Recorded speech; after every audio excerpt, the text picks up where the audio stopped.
Bonjour à toutes et tous, vous pouvez prendre un petit café et un petit morceau de chocolat. On va commencer donc pour ce tuto d'IB Graph. On va s'attarder un petit peu plus aux historiques. Les historiques, donc c'est vraiment l'ensemble de toutes les opérations qu'il y a eu sur un objet, un client, un fournisseur, un article, un immobilisé, une section analytique, etc. Donc ce sera toujours représenté par ce calendrier. Donc on va le retrouver à plusieurs endroits et dès que vous voyez cette icône-là, ça veut dire que vous avez accès à un historique sur la chose sur laquelle vous êtes. Donc, par exemple, ici, je peux prendre l'exemple sur les articles. Donc, au niveau des articles, j'ai évidemment un historique de tous les mouvements sur les différents documents, factures, notes de crédit, etc. Avec, voilà. Alors, ici, vous voyez que j'ai mon petit calendrier. Si je clique dessus, simplement, je vais accéder à l'historique, le dernier historique utilisé. Mais si je vais sur la petite flèche ici à droite, je vais avoir accès à un peu plus d'historique. Donc c'est là évidemment qui est tout l'intérêt, c'est que par exemple ici je vais avoir un historique article, bon je vais avoir toute la vie de l'article, mais là je vais pouvoir filtrer uniquement sur ce qui est vente et achat. Donc vous voyez des mouvements un peu différents. Donc ici si je prends l'historique article, voilà, je peux, alors je vais agrandir un tout petit peu mon filtre pour avoir un peu plus de contenu. Voilà. Et donc je vois ce qui s'est passé dans la vie de cet article. Bon, ici j'ai eu une commande et un bon de livraison, mais je pourrais très bien aussi filtrer grâce au filtre que j'avais ici, sélection de documents, voilà, et ne voir que peut-être le type de document qui m'intéresse ou des choses comme ça. Donc c'est assez pratique, je pourrais évidemment filtrer sur des dates, hein, vous voyez, on a tous les filtres ici, et pour les plus attentifs et qui ont envie d'aller encore plus loin, on peut faire des filtres également sur des contenus de la fiche. Du document, pardon. Donc ici, puisque je suis dans un historique, donc je pourrais filtrer par exemple que un certain journal. Donc ici, on a vu que je pouvais filtrer avec sélection des documents sur un type de journal, mais je pourrais très bien sur un code journal faire un filtre sur le code journal. Voilà, donc ça au niveau des historiques, c'est vraiment l'idée principale. Alors il faut savoir qu'au niveau des clients, là il y a des historiques qui sont tout aussi intéressants. Donc, vous voyez que sur les articles, j'avais des historiques déjà variés, avec les historiques générales, puis les historiques exclusivement vente et achat. Donc évidemment, il me manque les autres mouvements.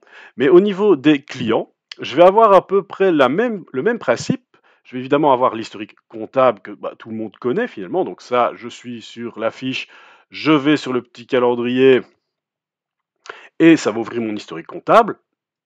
Mais vous avez également, si vous allez sur la petite flèche à droite, avoir accès à différentes choses. Donc ça, c'est celui par défaut, mais vous allez pouvoir voir les imputations comptables. Donc voir un historique des imputations comptables, ça dit bien ce que ça veut dire. Donc les autres imputations, donc la contrepartie que vous avez utilisée sur les différentes écritures. Et une autre qui est intéressante, c'est les documents commerciaux. Donc là, vous pouvez très facilement aller consulter les historiques de tous les documents que l'on a fait, les commandes, les notes d'envoi, les factures, etc. Au niveau gestion commerciale, évidemment, si on a le module.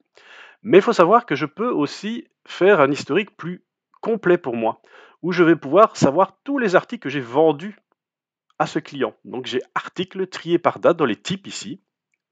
Hop, article trié par date. Et là, c'est bien. Je sais que j'ai fait des commandes. Hein, tout à l'heure, on voyait les commandes, ventes, etc. Mais ici, je vais savoir, c'est bien, mais c'est ce que je lui ai vendu aussi, article par article.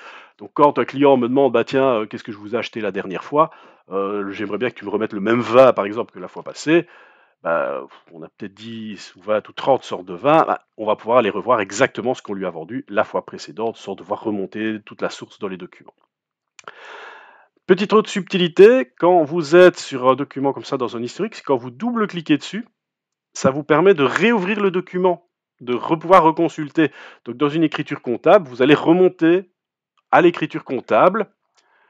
Donc ici, je vais sur l'article, évidemment, parce que j'ai double-cliqué sur l'article, mais voilà, vous voyez que chaque fois dans mon historique, quand je double-clique, ça va me permettre d'accéder à une autre partie du logiciel. Bon, ici, c'était la fiche de la selle, puisque c'était sur l'article sur lequel j'avais cliqué.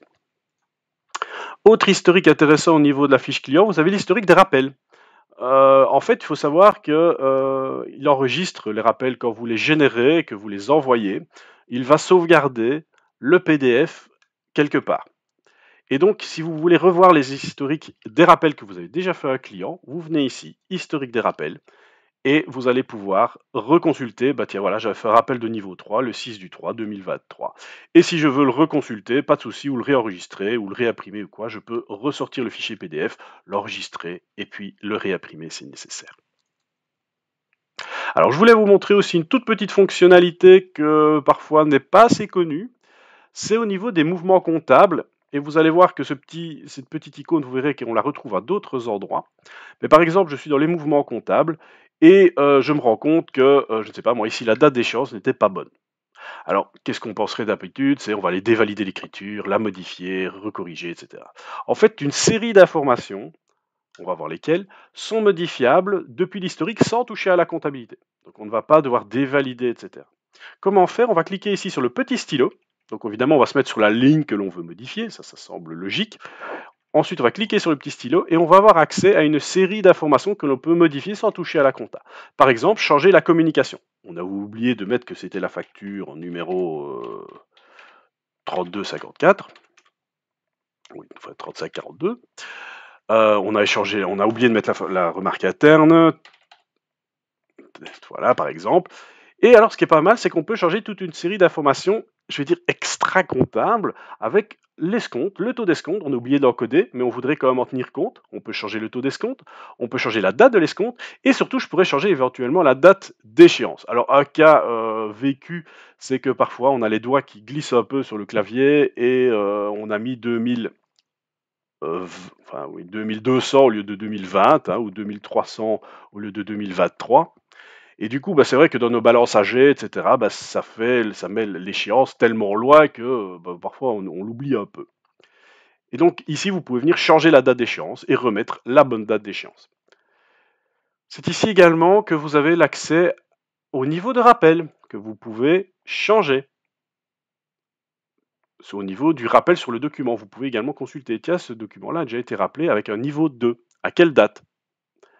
Vous pourriez aussi bloquer un document de vente pour dire, ah ben non, moi je ne veux pas qu'il se retrouve dans mes rappels. Donc, si je le bloque, le document, quand je générerai les rappels pour Allsport, ce document-là ne sera pas présent. Attention, évidemment, n'oubliez pas de le débloquer si vous trouvez un accord avec le client et que le document finalement n'est plus bloqué au niveau du paiement. Voilà. Ça, c'était la petite subtilité. Vous pouvez le faire également au niveau des fournisseurs. La petite différence, c'est qu'évidemment, on ne parlera pas de rappel, mais on parlera des choses liées au module de paiement, c'est-à-dire paiement en cours,